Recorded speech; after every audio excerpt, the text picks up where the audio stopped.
Welcome to the driving event of the brand new Mercedes-Benz A-Class. We're here at Croatia. It's a wonderful, beautiful place. We have the sea, we have the sun, everything is perfect, but there's one thing that we don't like so much. Croatia is a place where loads of new people come to make holiday, and as you hear, they're building houses everywhere. You can hear a jackhammer, or if you hear a big lorry, you don't have to mind. It's just the way it is at the moment. But now let's talk about the new A-Class. We talked about the design of that car at the world premiere already. So now we just have a short overview about the most important changes. So let's start with the design at the front of the car. The first thing that you get to know when you look at it is it looks a lot similar to the new CLS because we have this new front here. It's the same with the CLS. We have these very sharp, very thin new headlights, and this car here now features the multi-beam LED headlights as well. And we do have the new grille where you can see it's not only that part, it's also the part down here. And it looks a bit open to the bottom, so that makes the car look a lot more solid on the road. And then what you see is the bonnet. The bonnet is very, very steep and very low, very close to the road. So that gives the car an impression from the front that looks a lot more dynamic, a lot more sporty and aggressive than its predecessor. Overall, the new A-Class is 12 centimeters longer than its predecessor. Now it's 4 meters 41 long. And on top, they increased the wheelbase by 3 centimeters as well. When you look at the front, I think that bonnet is really very long. And if you look from the side to the whole car, I think it looks a bit too long. But on the other hand, it looks perfect from the front. And when you then look here, you have this quite flat front window. We have a standard roof line, and that ends here with that nice spoiler. But more important, when you look from the side to the car, is they reduced the lines. So that makes the side of the car a lot more clean and, as I think, a lot more modern as well. Looking at the rear of the car, we see what we saw at the side. We have a reduction of lines. The whole rear of the car looks a lot more clean and I think a lot more fresh as well. But the most important change here is, of course, we have splitted taillights.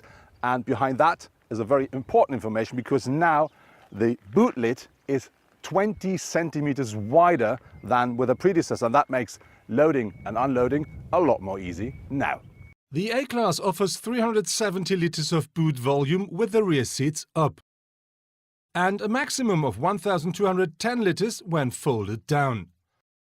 This is matching the size offered by the competitors. The Audi A3 Sportback comes with 380 up to 1,220 liters. And the BMW 1 Series offers between 360 and 1,200 liters of boot capacity.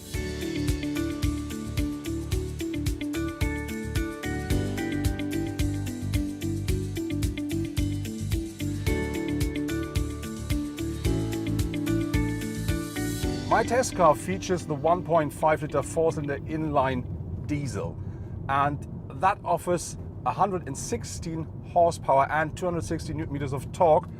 That doesn't sound that much, but I have to say, when you drive the car, especially on countryside roads while starting or inside of a city, the car feels more powerful than it is.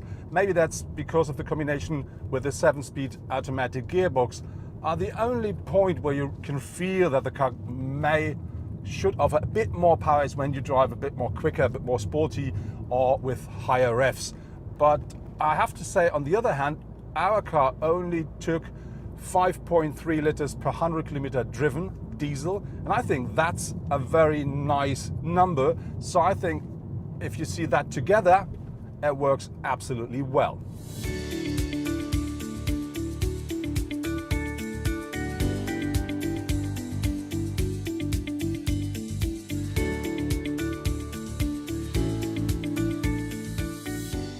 One of the highlights of the new A-Class is the so-called MBUX infotainment system. And next to me is Marco Santi. He's part of the development team of exactly that feature. So Marco, what does that mean, MBUX, and what are the highlights of the system? So MBUX means Mercedes-Benz User Experience, and it's everything to do with the customer interacts with the car, inside the car and outside the car. So to start with, one of our main features are, for instance, it looks awesome. When you have the widescreen cockpit that you saw on the car, it's just brilliant graphics. It is very easy to use. We have a touch screen now in the car, so you can touch it. We have our steering control pads on the steering wheel, and also you can interact with the system now with natural speech. But that's not all. Of course, the system can be updated over the air. That's made possible through to a great connectivity that the car has, and it learns intelligently over the time. A question, if I buy one A-Class and I don't want to have these big screens because it's extra cash, how about if I'm using the smaller ones? That's also part of MBUX. In Germany, for instance, it starts, once you get a navigation. In other market, it starts with two 7-inch screens, for instance.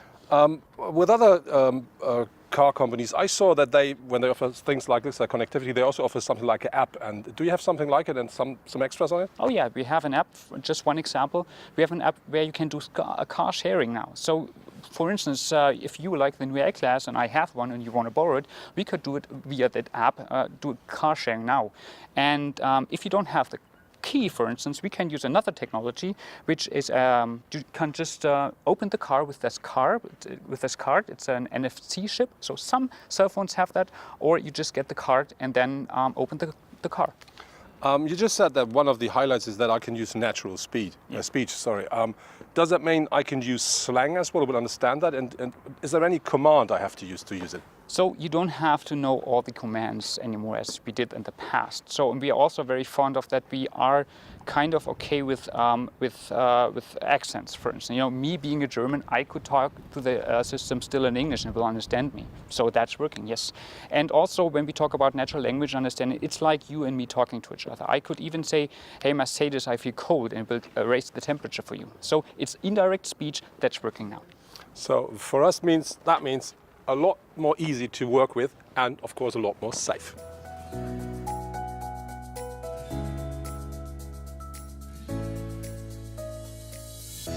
So now turn the radio and the infotainment on to check out how this new system works with the voice control. I will show it to you. Hey Mercedes. How can I help you? I'm hungry.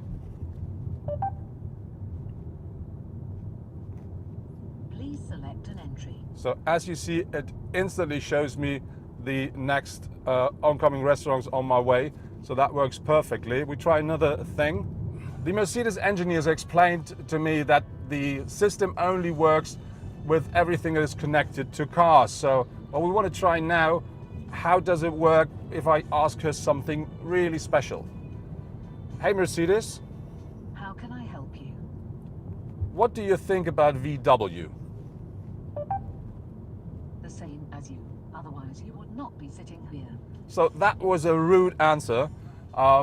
Last time she said to me that she likes them a lot because she can see them in her rearview mirror.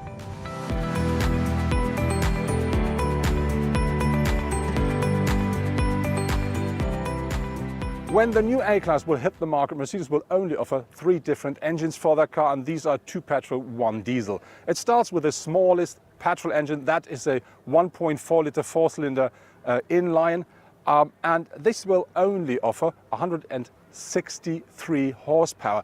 If you want more, you can choose the 2-litre petrol engine. This is a 4-cylinder as well, and that will offer 224. And then there is the diesel engine, which is the car we're driving. It's a 1.5 litre 4-cylinder inline engine, and that offers 116 horsepower. Very important is only for the smallest petrol you can choose a 6-speed manual gearbox. All other cars will come automatically with a 7-speed automatic gearbox. But for me, the most important news is there will be an AMG version for that car available quite soon, and this is really the engine I'm looking forward to.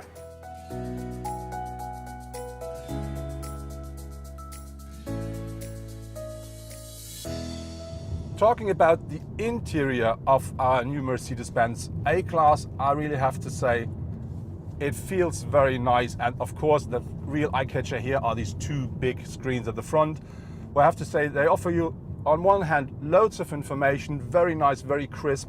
You can really configure them the way you want. You have a million of options. You have, of course, for the first time a touch screen, which I really like a lot, and so that really is a feature that I would definitely buy when I buy an A-Class. Regarding to the size, to the space in the car, I have to say I sit very comfortably here at the front seat.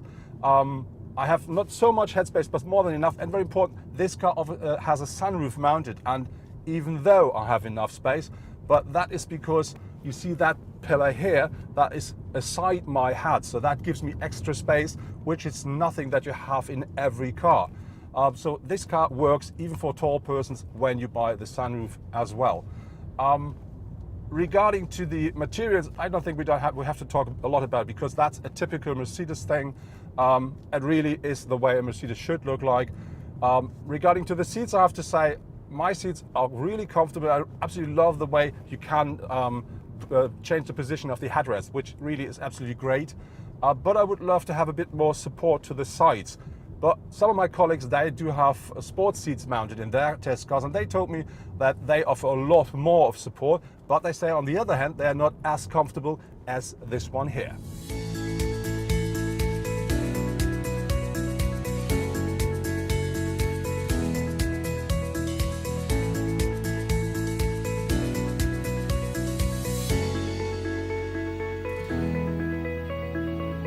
Next to me is Jan Gleitzmann from Ausfahrt TV, one of my colleagues.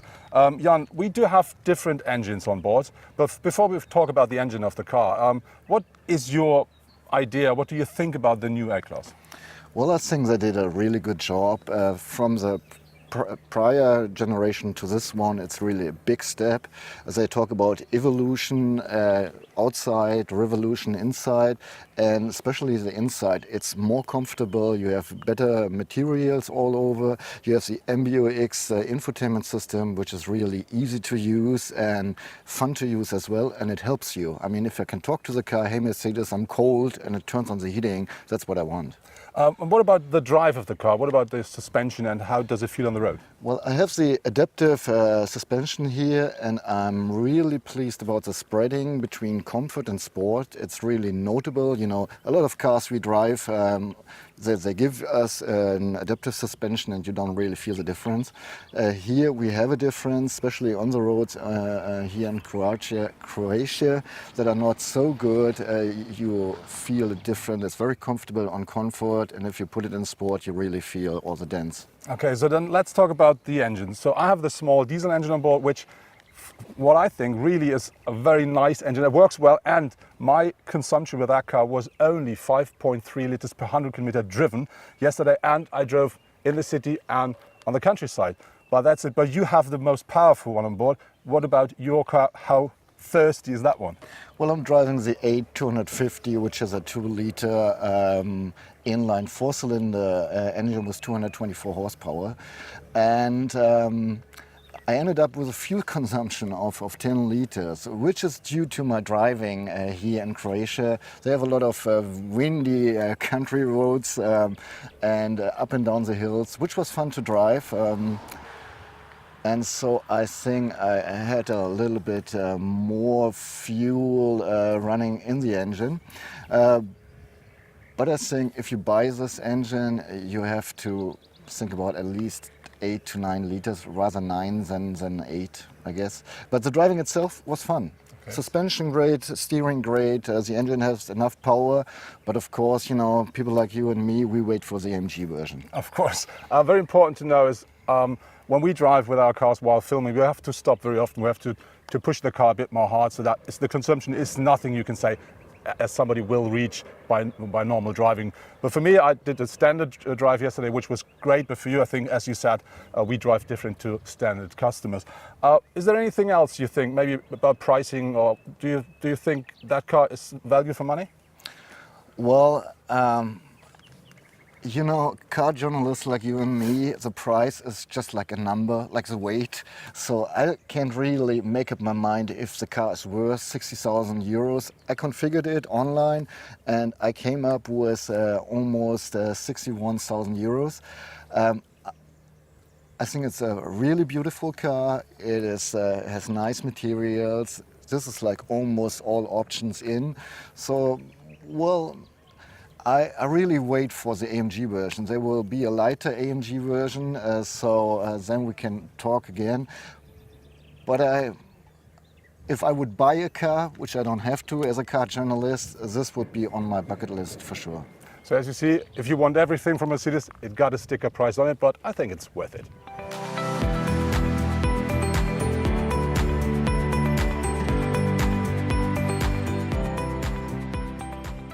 As Jan mentioned already, the A-Class is not a bargain. The base model starts at 31,398 euros in Germany. These are about 8,500 euros more compared to a similar powered Golf. But if you then look at the BMW 1 with a 116 horsepower diesel, it ends up by just a plus of 2,200 euros. And actually the A-Class comes as standard with an automatic gearbox.